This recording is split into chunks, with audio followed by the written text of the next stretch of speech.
नमस्कार दोस्तों, कैसे हैं आप। मैं आशा करता हूं कि आप सभी स्वस्थ होंगे और बेहतर होंगे। मेरा नाम है नीरज सिंह और मैं अभी वर्तमान में रक्षा मंत्रालय में as a senior translation officer कार्य कर रहा हूं।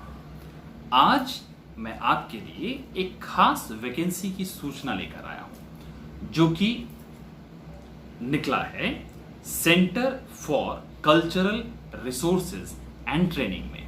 ये जो डिपार्टमेंट है मोस्ट प्रोबेबली आप मान कर चल सकते हैं कि इसकी जो पोस्टिंग होने वाली है वो दिल्ली में होने वाली है, उम्मीद है, क्योंकि जो डिपार्टमेंट है वो हेडक्वार्टर जो है वो इसी दिल्ली में है और दिल्ली में होने के कारण जो वैकेंसी खाली हुई है वो दिल्ली में है। तो पूरी तरह से आप मान कर चले कि इसकी पोस्टिंग दिल्ली में होने वाली है। बाकी डिपार्टमेंट डिसाइड करेगी, हो सकता है कि लास्ट मोमेंट पर कुछ चेंजेस हो जाए, कुछ बदलाव हो जाए, वो अलग बात है, लेकिन ये वहां होने वाली है।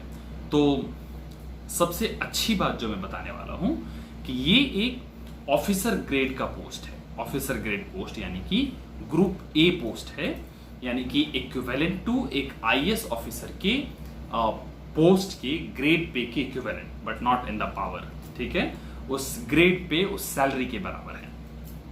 तो इसके लिए सबसे पहले क्या एजुकेशन क्वालिफिकेशन चाहिए? तो इसके लिए same to same education qualification वही चाहिए जो एसएससी, जेएचटी और एसएचटी के एग्जाम के लिए चाहिए।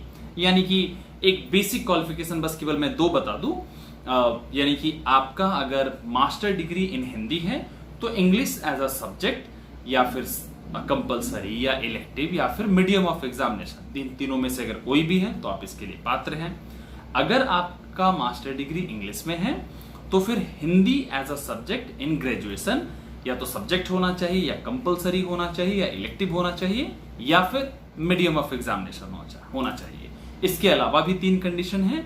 तो इसके लिए मैं आपको रिकमेंड करूंगा कि मेरी ये जो एसएससी एलिजिबिलिटी क्राइटेरिया की जो वीडियो है आप इसे देखिए, ताकि प्रॉपर ढंग से आपको एलिजिबिलिटी क्राइटेरिया क्या क्या है, क्योंकि बिल्कुल सेम एसएससी के क्राइटेरिया को मैच करती है इसकी एलिजिबिलिटी।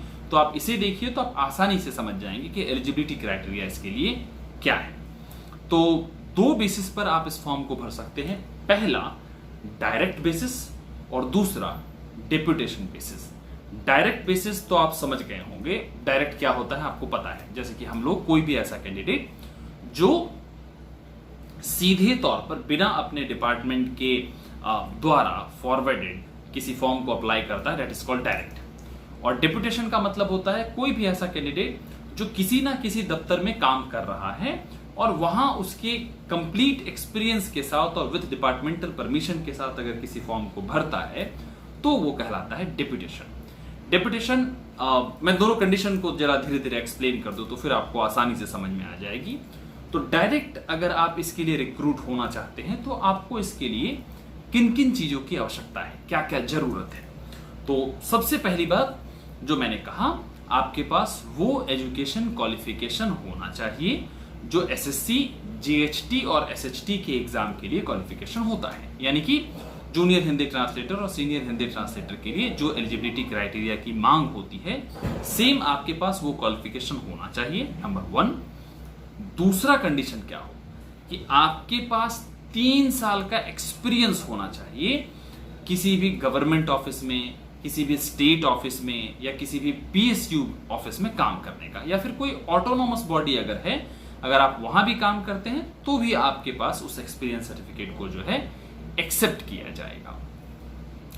या अगर आपके पास हिंदी इंप्लीमेंटेशन या ट्रांसलेशन के सेक्शन में काम करने का एक्सपीरियंस नहीं है तो आपके पास टीचिंग एक्सपीरियंस होना चाहिए। किसका? हिंदी और इंग्लिश पढ़ाने का। कहां? किसी भी स्टेट के कॉलेज में, स्कूल में, किसी भी सेंट्रल के स्कूल या कॉलेज में, या फिर किसी भी पीएसयूज के स्कूल कॉलेज में, या कोई अगर ऑटोनोमस बॉडी है। ऑटोनोमस बॉडी मतलब आप समझते होंगे कई ऐसे कॉलेजेस होते हैं जिन्हें ऑटोनोमस की मान्यता दी जाती है फ्रॉम यूजीसी। तो अगर आप उन कॉलेजेस में आपको पढ़ाने का एक्सपीरियंस है तो भी आप इसके लिए पात्र हो सकते हैं, लेकिन एलिजिबिलिटी 3 साल की, यानी कि एक्सपीरियंस जो है मिनिमम 3 इयर्स का होना चाहिए।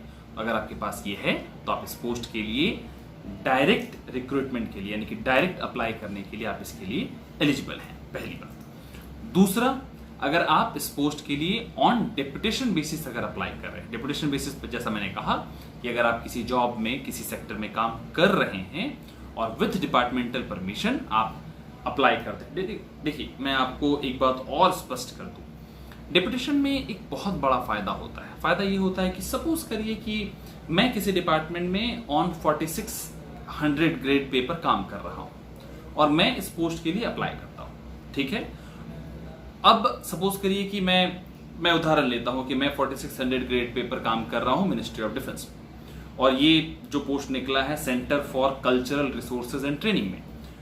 मुझे डिपार्टमेंट ज्वाइन किए हुए मान लीजिए केवल 2 साल हुए हैं और बिल्कुल ये तय है कि 2 साल में किसी भी व्यक्ति का प्रमोशन नहीं होता है और डिपार्टमेंट में लगभग 5 साल में अगला प्रमोशन होना है, यानी कि 5 इयर्स।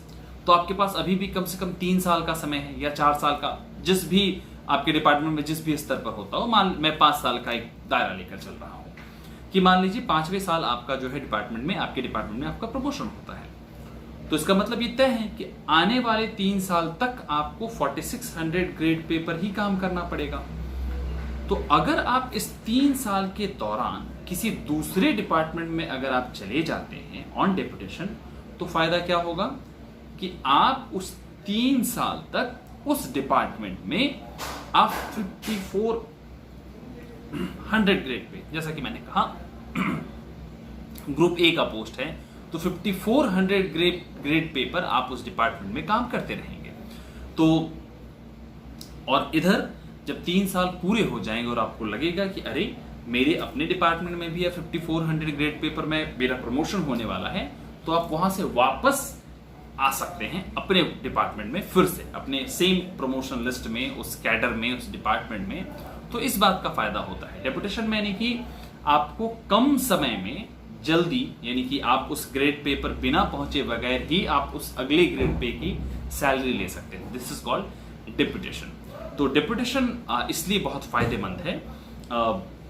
तो आशा करते हो आप समझ पा रहे होंगे। तो इस पोस्ट के लिए जो डेपुटेशन क्राइटेरिया जो रखा गया है, नंबर 1 कि आप 4800 ग्रेड पे पर मिनिमम आपके पास 2 इयर्स का एक्सपीरियंस होना चाहिए, यानी कि 4800 ग्रेड पे पर आपने 2 साल काम किया हो, या फिर अगर आप 4600 ग्रेड पे पर हैं तो आपके पास मिनिमम 3 इयर्स का एक्सपीरियंस होना चाहिए, 3 साल का। तो अगर आपके पास ये एक्सपीरियंस है तो आप इस पोस्ट के लिए एलिजिबल हैं और आप आसानी से इसके लिए अप्लाई कर सकते हैं। दूसरी बात, इसके लिए क्या एज क्राइटेरिया रखा गया है और क्या एज रिलैक्सेशन मिल सकता है। सबसे पहला, फॉर डायरेक्ट रिक्रूटमेंट जो कैंडिडेट इसके लिए जा रहे हैं उन्हें 35 इयर्स तक की छूट मिलती है, यानी कि 35 साल तक वो लोग अप्लाई कर सकते हैं। और जो ऑन डेपुटेशन जा रहे हैं वो अप टू 56 ईयर तक जा सकते हैं, मतलब अगर उनकी उम्र 56 साल है तो भी वो इस पोस्ट के लिए अप्लाई कर सकते हैं। तो जरूर करिए, क्योंकि ये ग्रेड ए का पोस्ट है, एक हिंदी ऑफिसर का पोस्ट है और काफी फायदेमंद हो सकता है आपके लिए। तो फिलहाल के लिए मेरी तरफ से इस वीडियो में इतना ही। जो लोग मुझसे और डिटेल में इसकी जानकारी चाहते हैं, हालांकि मैं इस जो नोटिफिकेशन है इसका लिंक आपको इसके डिस्क्रिप्शन बॉक्स में दे दूंगा। तो आपको अधिक जानकारी के लिए आप डिस्क्रिप्शन बॉक्स में नोटिफिकेशन के लिंक को डाउनलोड करें और वहां से पढ़ें और आपको अधिक जानकारी मिल जाएगी और आसानी से आप इसको भर सकते हैं। और मैं आपको खास बात बता दूं कि एक ऑफलाइन फॉर्म है। ऑफलाइन फॉर्म मतलब कि आपको प्रॉपरली ऑन पेन पेपर आपको इसे भरकर उस डिपार्टमेंट को भेजना पड़ेगा और आपके लेटर के अकॉर्डिंग आपका सिलेक्शन होगा। इसके लिए हो सकता है कि डिपार्टमेंट एक इंटरव्यू कंडक्ट करवाए और आप अगर उस इंटरव्यू में खरे उतरते हैं तो आप इसके लिए सेलेक्टेड होंगे। तो आशा करता हूं आपको ये पसंद आया हो, और अगर आपके और भी कोई सवाल है तो नीचे मैं इंस्टाग्राम का अपना आईडी दे रहा हूं, आप उस पर मुझे डीएम कर सकते हैं और कोई भी सवाल है तो हम लोग उस पर चर्चा कर सकते हैं। फिलहाल के लिए मेरी तरफ से इतना ही। बहुत बहुत शुक्रिया, अपना प्यार दिखाते रहें और अपना सपोर्ट दिखाते रहें। बहुत बहुत शुक्रिया, थैंक यू सो मच।